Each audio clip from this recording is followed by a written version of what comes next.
It's time for Fibber, McGee, and Molly.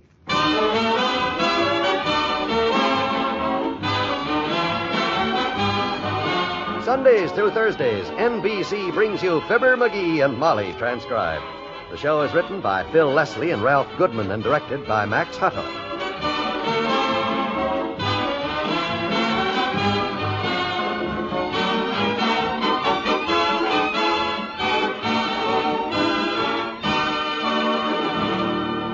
The other day, Mrs. Molly McGee found a real treasure in the attic. And she said, McGee, look what I fished out of the attic today. Published in 1899. Oh, for the love of Mike. Book on how to raise children. Yeah? Where did we get this? Don't tell me they were writing books about that way back then. Seems they were. And see here under the title, someone scribbled, Feed 'em, love 'em, learn 'em. Feed 'em, love 'em, learn 'em. Isn't that cute? Makes pretty good sense even today. First two don't take any more trouble than they used to, and with the Prudential Education Plan in the family cookie jar, seeing the youngsters through school is a whole lot easier, too. Prudential Education Plan. Maybe that's a long name, folks, but believe me, it's the shortest, safest way for each one of you mothers and fathers to guarantee money for your children's education. Even if Dad isn't here when the time comes for them to go away to school, you can be sure that the money will be there to pay for college expenses. Yep, and the best time to prepare for that great cap and gown day is right now. You pay for this plan little by little over the years. Why don't you get in touch with your Prudential agent? Let him tell you about a Prudential Education Plan. The easy way to make sure your children will have that all-important college education.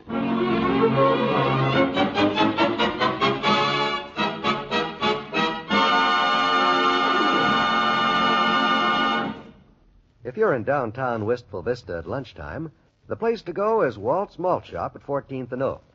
The service is good, prices are moderate, and the food is recommended by Walt himself.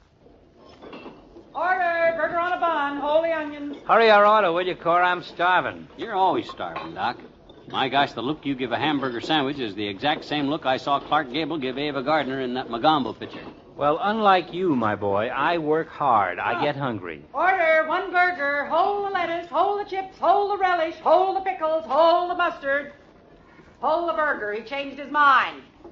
Boy, I'd hate to run a joint like this. Yeah. Customers drive you daffy. Hey, Cora, how's our order? It's on the grill, gentlemen. Pitch me the morning paper, will you, Cora? Thanks. I want to look over the stock market quotations. What are you interested in the market for, Doc? Want to see if your mortuary stock is up? No, I bought a few shares of Consolidated Batfur, preferred. I want to see how the Batfur business is. Bat fur business? What the heck's a bat fur? The clout you over the head with, stupid, and I wish I had one. Oh, that ain't the corniest old... Teach you not to indulge in repartee with your intellectual superiors, my boy. Huh. Anytime you... Here's your food, gents. Oh, thanks, Corey. You just saved my life. Mine, too. There's a hunk torn out of the paper here anyhow, right where I wanted to read. Oh, so I tore that out, Doctor. If you want to read it, I got it. Oh? It's a column on happy marriages. They got a new marriage counselor down at the Gazette. Yeah, what happened to the old one? Well, she got married and quit writing. Oh. Oh, this new one, though, she makes real good sense. Miss Harriet August, her name is. Harriet August, Ph.D. Miss August, the marriage counselor, huh? I clipped her column out today because it's all about how to make your wife happy, how to be thoughtful and nice. I'm going to take it home and put it where Marvin can see it. Yeah. Just a subtle hint, huh? Going to paste it on the wall? I haven't decided for sure. I may just keep the column and paste Marvin. Oh, here's the sugar, Doctor. Thanks. What's the matter with Marvin? He out of work again? Oh, it isn't that. I'm used to him being out of work, but if he'd read a column like this once in a while instead of that racing form... here's a napkin, Mr. McGee. Thanks. Like it says in the column, we women don't ask much of our husbands. Just a kind word now and then, that's all. I'm a bachelor myself, so pass the salt, will you? Here you are. Thanks. All we want is a little appreciation, that's all. Just a kind word now and then, a little pat on the back. Yeah, well, that's right, Cora. Pass me You're a married man, Mr. McGee. Just let me read these 6 simple rules to you. Is this too much? Now, look. Rule 1. Tell your wife she looks pretty when you come home, even if she looks tired and mussed up. Sure, that's... Rule 2. Show her you appreciate her. Give her a pat on the back. She deserves it. Oh, sure she does. Now, Yeah. Rule 3.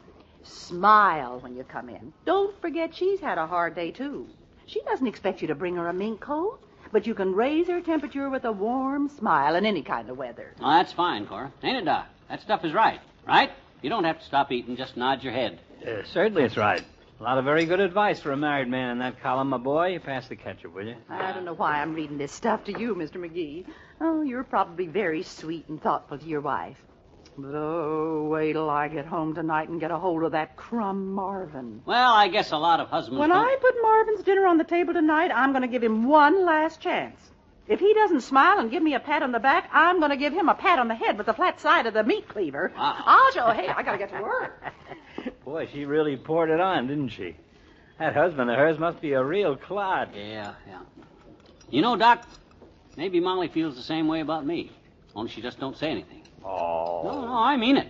But I never do thoughtful things like it says in that article. I don't tell her she looks pretty half as much as I should. I don't smile at her much. You know something? I've been a real clod. That's what everyone says. I'm going to pick up a Gazette, clip that column, and try it out. Try those rules for a happy marriage on Molly. Eat your lunch. I got no time to eat now. I got things to do. Thoughtful things. I didn't realize it till now, but I've been very unthoughtful. Yeah, but your sandwich... You can have the rest of my sandwich, Docky. Hey, Cora, give Doc the check. What? I got to run home and start being thoughtful.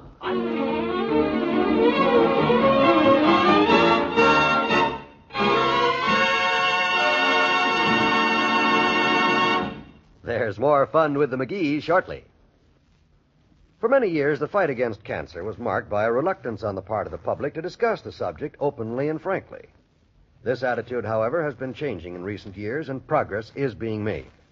Not that scientists have discovered the cause of cancer, but they do know what it is and the course it always follows. And it is generally accepted now that cancer has 7 danger signals, any one of which, if detected in time, may result in saving the life of the afflicted person. The American Cancer Society urges you to learn about these danger signals. For while it is heartening to know that cancer can be cured, treatment must be started when the disease is in its early stages. Protect yourself and your family by knowing all the essential facts of the disease. The American Cancer Society makes this life-saving information available to you personally or in a program for your union, club, or church group. Address your request to Cancer in care of your local post office. Don't delay. Send for this free information today.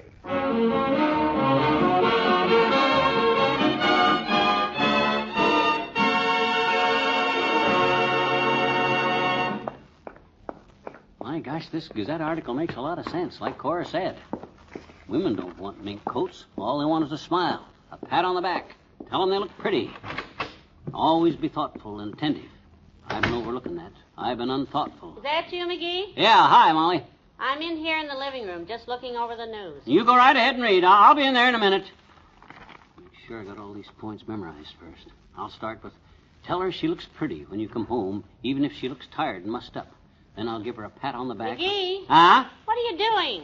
Huh? Oh, I'm just brushing my feet off good. Yeah. I know how hard you work around the house, and I like to show a little consideration for a swell wife like you are by brushing off my feet and stuff. Oh, well, that's very sweet of you. Yeah, I'll be in a minute. As soon as I put my shoes back on.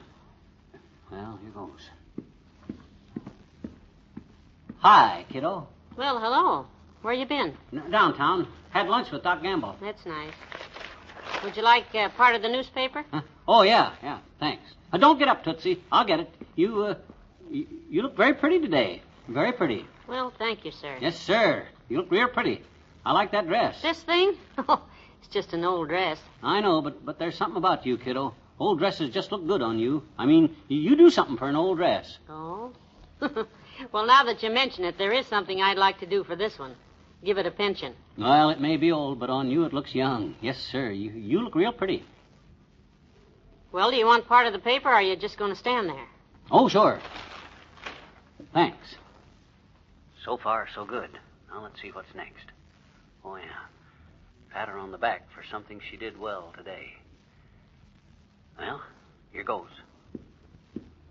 Molly, that sure was a swell breakfast you cooked this morning. Swell. Heavenly days, what are you doing, McGee? Stop that. Well, gee whiz, Molly, I was just... Just what? Pounding a person on the back like that when they're trying to read the paper. My goodness, what's the matter with you? Well, there was a fly on your back. Yeah, a fly. A fly? Yeah, but he got away. It's okay now. Why don't you sit down over there in that nice, easy chair and read your sports section? I'll spray the room later if there are any flies in here. Sure, kiddo. That's it. I only have a few minutes to look at this fashion page. I have to get dinner soon. You don't mind, do you? Oh, no, go ahead. You go right ahead and read your paper. I don't mind. Good. This thing isn't working like I figured. Maybe I ought to forget the whole thing. We women don't ask much of our husbands, just a kind word now and then. We don't expect you to bring us a mink coat, but you can raise our temperatures with a warm smile in any kind of weather. Certainly it's right, McGee. There's a lot of very good advice for a married man in that column, my boy. Pass the ketchup, will you?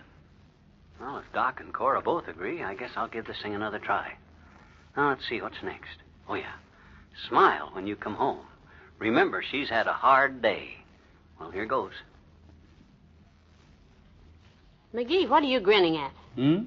I said, what are you grinning at? I ain't grinning, kiddo. I'm smiling. Smiling? Yeah, smiling at you to raise your temperature because I can't afford mink. What? Oh, this is ridiculous. What is?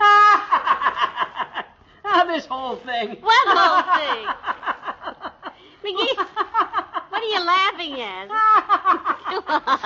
Come on, tell me, what's going on here? First you hit me on the back, and then you get a silly smile on your face, now laughing like a hyena. Stop waving that newspaper clipping in the air and tell me what this is all about.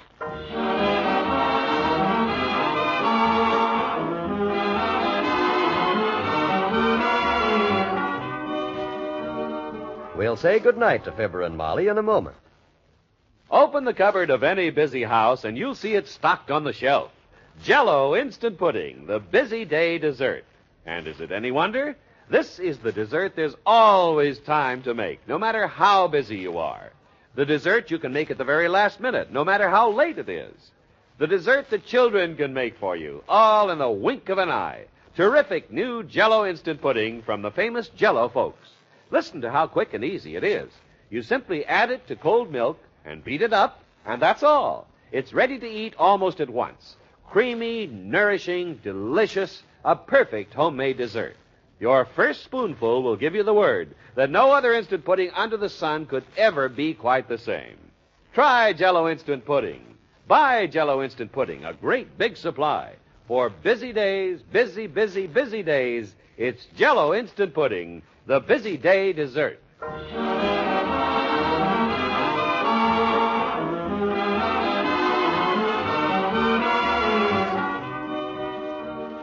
Well, dearie, even if your idea didn't work, I think it was sweet. Let me see that newspaper column. There it is. At least you can't say I didn't try. Well, I will admit, when you walked in and said I looked pretty, it sent tingles up and down my spine. It did, huh? Yeah. So whoever wrote this article really knows what... Say, wait a minute. Hmm? It says here, tell her she looks pretty, even if she looks tired and mussed up. Mm-hmm. Mussed up?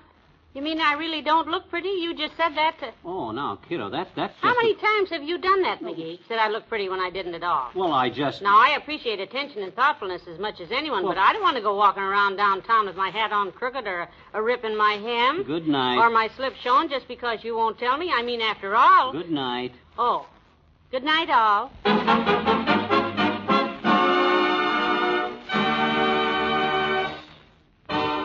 Fibber, McGee, and Molly is an NBC Radio Network production, transcribed, with Arthur Q. Bryan as Dr. Gamble and Elvia Allman as Cora. Say, did you ever get an invitation out to dinner and then forget who it was that invited you? Well, that's what happens to the McGees Sunday night. And if you have any imagination, or if you know the McGees, or both, you can picture the consternation. Hear it for yourself Sunday night on Fibber, McGee, and Molly.